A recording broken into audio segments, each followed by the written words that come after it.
What is up? What is up? What is up, everybody? It's your boy Pip. We are back for another predictions video, and in this one, we are predicting Survivor Series War Games 2025. We got 4 matches on the card. I don't think there's going to be any fancy editing going into this one. Um, Survivor Series just fell into a weekend that was very chaotic for a week for me, with Thanksgiving and everything. I am recording this at 2 a.m. um the day of Survivor Series. And I actually have somewhere to be later today, so I have to go to bed right after recording and uploading this. Um so I don't think there's going to be any fancy editing. I'm just going to go ahead and give you my opinions, and then set this to upload, scheduled to go live at noon, and let you guys talk. So we're just going to hop right in. We're going to talk about all 4 matches. I'm going to give you my opinions, and then you guys let me know in the comments what you guys think. Let's get started. Let's talk about with our 2 championship matches of the night. We'll start with the women's championship, or more specifically, the women's world championship, where your current champion, Stephanie Vaquer, defends against Nikki Bella after her recent heel turn. I think it's fair to say Stephanie Vaquer is going to retain here. I don't think there's any ifs, ands, or buts about that. I don't think there's much to talk about here. It's her first defense, as far as I know.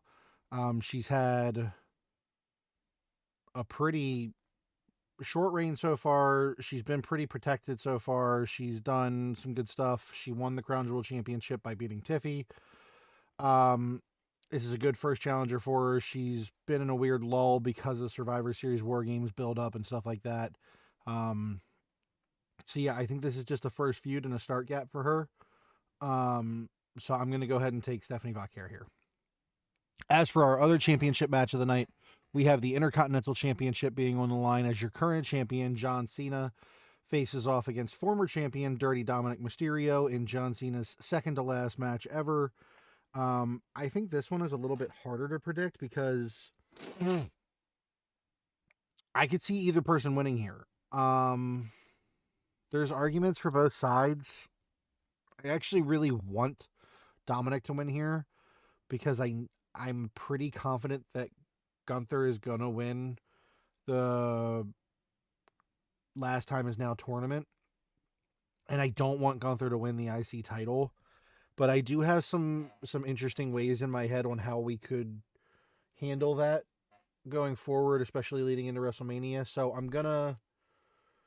I'll save that for another video. If you guys want to see my way of fantasy booking Gunther's probably pending Intercontinental Championship reign, I'll save that for another video. But I'm thinking that Gunther is going to win the last time is now tournament, and because of that, I just think I don't see John Cena dropping the title here. I think that Cena taking a loss here kind of diminishes the.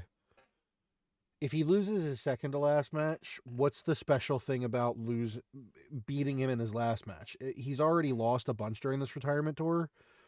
What's so special about beating him in his last match if he already lost his second to last match?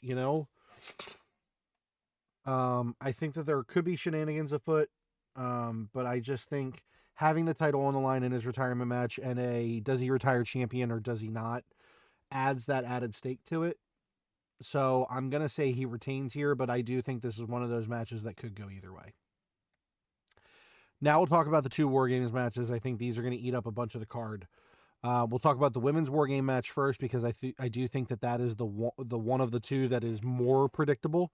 On the babyface side of things, we have Rhea Ripley, Io Sky, Charlotte Flair, Alexa Bliss, and AJ Lee taking on the heel team of Nia Jax, Lash Legend, the Kabuki Warriors, Asuka and Kairi Sane, and Becky Lynch. I don't think that the heels can win. The babyface team is just too stacked. I mean, everyone on the babyface team in their own right is a future Hall of Famer. As it stands, I think that Becky Lynch and Asuka are probably your only future Hall of Famers on the heel side. Maybe Nia. And Kyrie could be, Lash could be, but they're not as of right now. Naya's probably not as of right now. Asuka and Becky are. But I think everyone on the babyface side is already a future Hall of Famer if they retired today. And I just don't know how the heels could win other than a heel turn from the babyface side in the Alexa Charlotte dynamic, or somehow Becky gets the pin on AJ Lee to even their feud. But even still, I just think the babyface team is too stacked. I do think maybe Becky gets that win for team heel, but and I want to put that out in the ether just so that I can say that I did know it was possible, but it would be foolish to not take the baby faces here. So I'm going to. Now, the men's War Game match, I think that one's a little different because the men's War Game match, the babyface side is also stacked with a team consisting of probably the greatest tag team of this generation for sure, and arguably all time, Jimmy and Jay, the Usos, as well as Roman Reigns, one of the greatest world champions of all time, and both of your current world champions in WWE, the current world heavyweight champion, CM Punk, and the current undisputed WWE champion, even though it's not undisputed anymore, Cody Rhodes, versus the heel team of The Vision, Braun Breaker and Bronson Reed, and maybe member of The Vision, but maybe not member of The Vision, Logan Paul, Drew McIntyre, and Brock Lesnar. So here's the thing. The face team is stacked. But the heel team's also low-key kind of stacked. My